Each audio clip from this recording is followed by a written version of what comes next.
I'm your host, Kaylee, and this is Rebel Wellness.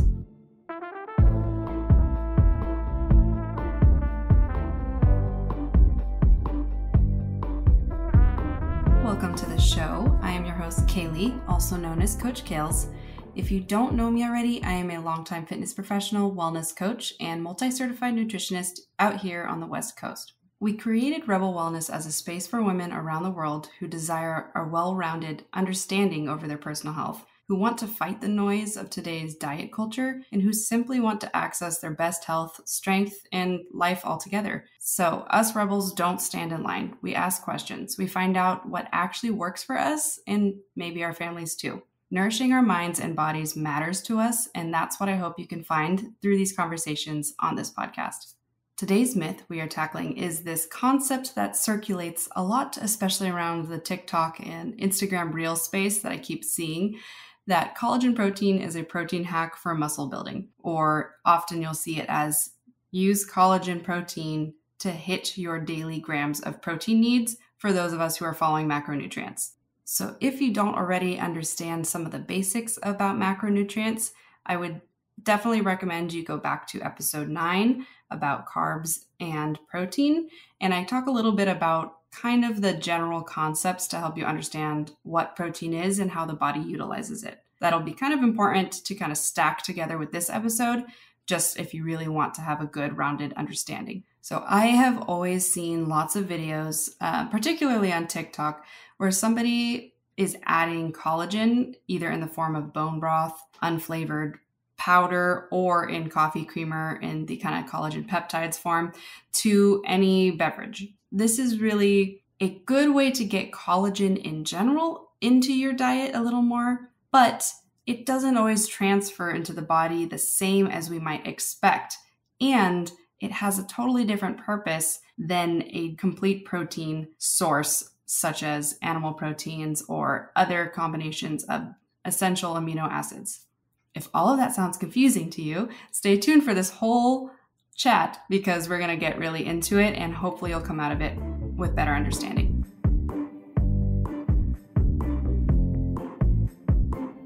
So first things first, what exactly is collagen?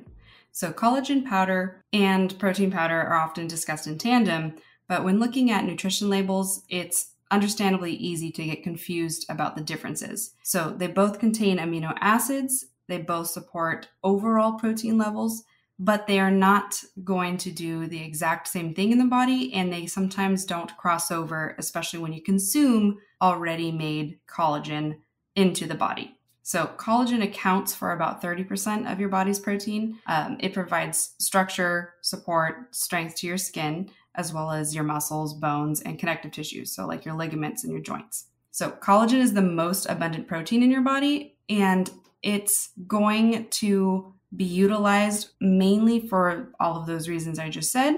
And it also is found in your organs, your blood vessels, and your intestinal lining to kind of help along digestion and other detox pathways that are necessities for cleaning out your body.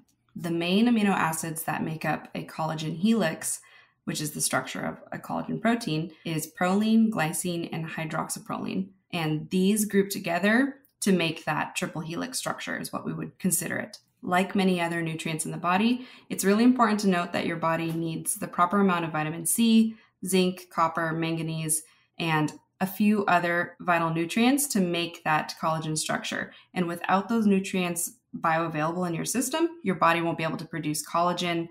Especially, you'll start to see things decrease in the elasticity in your skin. Your nails might be weaker, your hair might be falling out, or also brittle. So noticing those symptoms could be related to not just your body not making collagen, but possibly being depleted in these other nutrients as well. So there's not just one type of collagen either. There's 28 types of collagen that at least have been identified. And they differ by how the molecules are assembled and the cell components that are added to where the collagen is used in your body. So basically it's where your body is telling to use this collagen is what differentiates the types of collagen.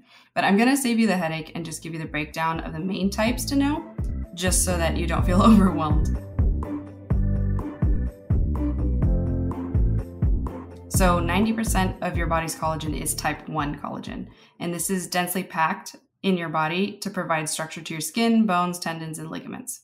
Type 2 is the type that you find in elastic cartilage, which is what provides joint support. So this is kind of where you see type 2 collagen used in joint-focused supplements that can actually really help you if you are somebody with arthritis, just achy joints in general, or you are kind of a repetitive motion athlete, something like running on pavement, cycling, mountain biking, various things that kind of put a lot of pressure on your joints. This would be a good type of collagen to kind of focus on. Type 3 is found in your muscles, arteries, and organs. Type 4 is found in the layers of your skin as well. And then type 5 is found in the cornea of your eyes, some layers of skin, hair, tissue, and in your placenta if you are a female. So kind of circling back to how do you know if your body's collagen level is decreasing, you would be looking for things like signs of skin that's wrinkled, kind of crepey or sagging. If you get any hollowing around your eyes, so kind of like sunken eyes, shrinking or weakening of your muscles, or a lot more muscle aches than normal, oftentimes stiffer and less flexible joints and ligaments. So if you feel like you move your body and it's just always kind of tight without it being muscle related, and other things like joint pain or loss of mobility just because the joint is stiff as well. And oftentimes we also see, especially nowadays, a lot of gastrointestinal problems because the thinning of the lining in your digestive tract occurs when your body has less and less collagen. And this actually puts you at higher risk for things like leaky gut, because the lining of your digestive tract is what helps prevent those gap junctions in the cell walls of your intestines from spreading and essentially letting those particles that should stay in your digestive tract into your body. And this is where we get a whole bunch of different issues. We're not talking about them today, but that's where collagen also plays a huge role. And that's why you might have seen a lot of people encouraging bone broth as you're on a gut healing protocol, because it is a type of collagen that can help seal the lining of your digestive tract. So overall, it's really important to note that yes, collagen is a type of protein that's in the body. However, it is not quite the same, especially because of the structure, as a protein that you would use for muscle building. And I will talk about that in a second.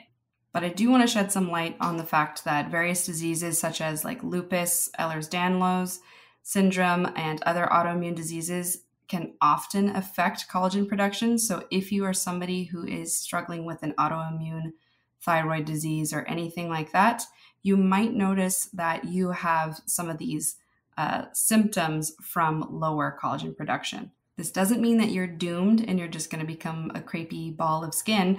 It just means that you might have to put a lot more intention towards what you consume and use, such as the types of collagen you consume, to help your body out.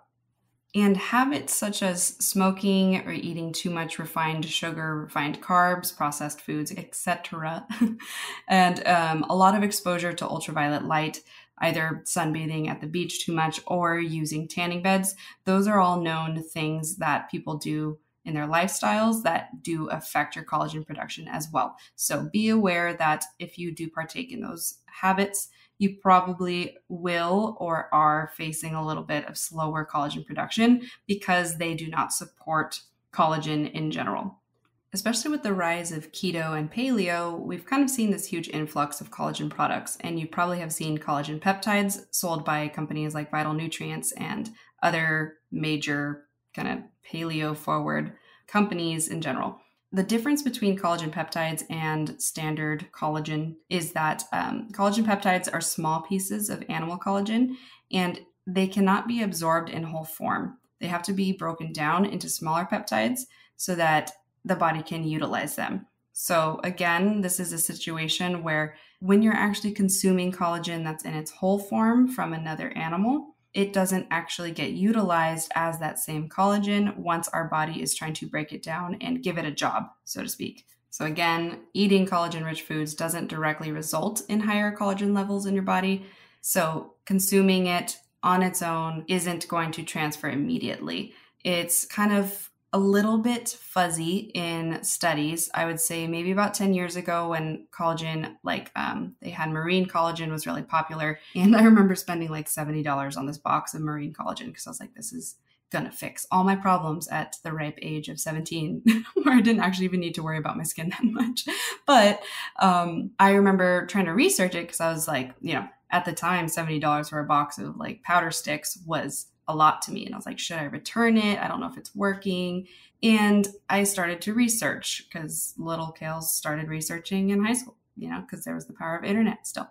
And I remember hardly finding any significant studies on consuming collagen and how it affected the body. So at the time, for a very long time, actually thereafter, I kept following the knowledge that it doesn't necessarily transfer into your body the same because they just didn't have enough research to kind of support it. However, come this big paleo fad several years later and into now, they definitely have done a lot more field research and a little bit more scientific research behind consuming collagen products.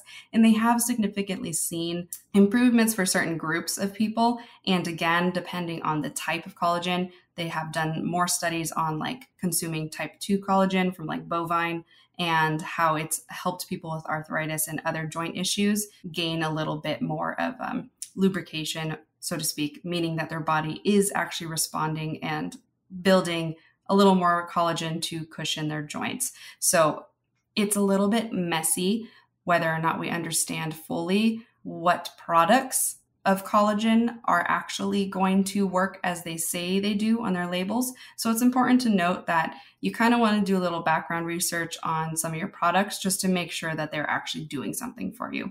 But again, they only have 3 amino acids, and we need, of the 20 amino acids our body needs in general for protein, we have to consume 9 essential amino acids to build muscle in our body, recover, and also build out more productive collagen in our body. So the 9 essential amino acids mean that our body cannot produce these amino acids on their own. So we need to consume them and in a good amount of quantity to have the utmost health in the protein side of our life. So that's histidine, isoleucine, lysine, methan. I can't say all of these perfectly, so if I botch them, that's why. Methionine, phenylalanine, threonine, tryptophan, and valine. I'm sure there's a couple in there that did not come out perfectly, but you get the point. Those are the 9 essential amino acids that we have to consume from food so that our body can continue to produce all of these different protein-derived tissues and other functions in our body. So hopefully that makes sense. I know it's, again, kind of a lot and a little confusing, but the main thing to know is that collagen powder and protein powder, there are very different products with different nutrition profiles, but they also have different goals for that reason.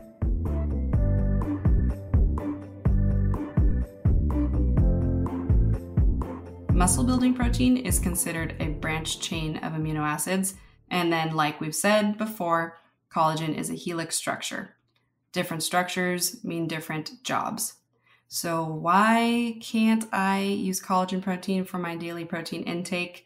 And with everything I have said so far about the structure and nothing more than just physiology in mind, a food is considered complete if it contains those 9 essential amino acids, and it has to be in adequate amounts. So this distinction is important because while several plant-based foods technically contain all 9 essential amino acids, they may not contain them at appropriate levels and or in their most digestible forms because our gut cannot just innately digest everything perfectly. That's why a lot of times certain people cannot utilize B vitamins from supplement form. They have to be a methylated or activated version to actually be utilized by the body.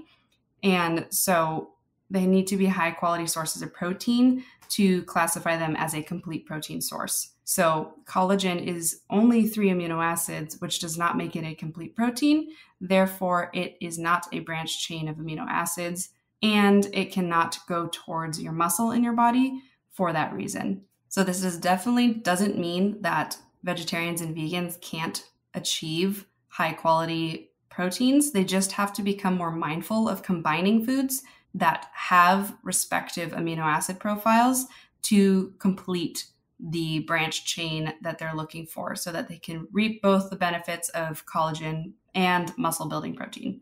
Because protein does a lot more in the body than just this, but this is what we're focusing on right now. So if you're following macronutrients and you have 120 grams of a protein goal, I tend to recommend for my clients to not add the grams from collagen supplements into their daily protein intake because there's a good chance that it is not going to be absorbed at that amount of grams and utilized for muscle because it isn't the structure and the amount of amino acids necessary to really count towards a total gram of protein in my eyes, because most of the time we are trying to track protein consumption with the effort of maintaining our total lean body mass and adding lean muscle tissue if that is your goal. So therefore, we need each and every one of those grams that you're tracking towards on whatever tracking app you're using to be a complete protein gram. So again, that's not to say you can't consume collagen because it has a ton of beautiful functions in the body, but I just would not use those grams towards your total daily intake for that reason.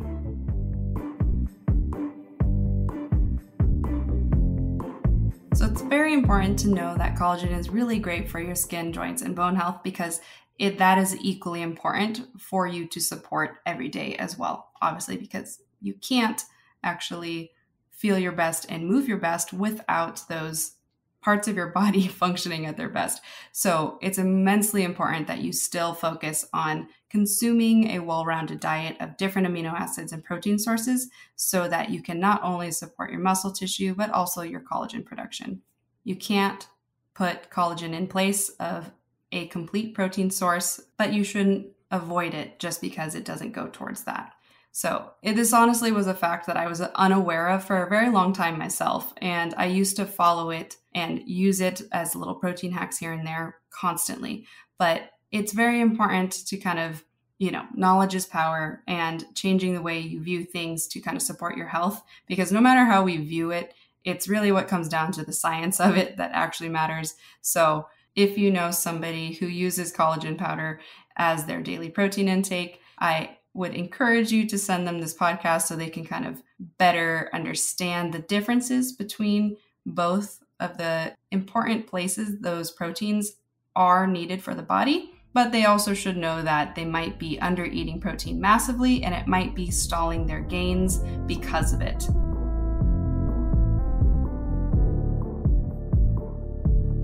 Alrighty, so thank you again so much for tuning in to another myth-busting March episode of Rebel Wellness, and I hope something was very interesting for you to learn today. And I just want to remind you, work smarter, not harder. Save some money while you're at it. So you might not actually need to take all these fancy collagen products as often as you think, especially if you've been using it as your protein powder for muscle building reasons.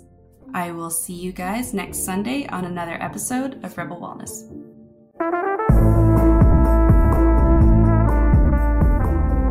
Thanks for joining me on this week's episode of Rebel Wellness. If you loved what you heard and you are ready to take your wellness journey to the next level, follow me on Instagram at Coach by Kales for daily nuggets of health and fitness wisdom. We release new episodes weekly on Sundays, so be sure to click that subscribe button so you never miss an update.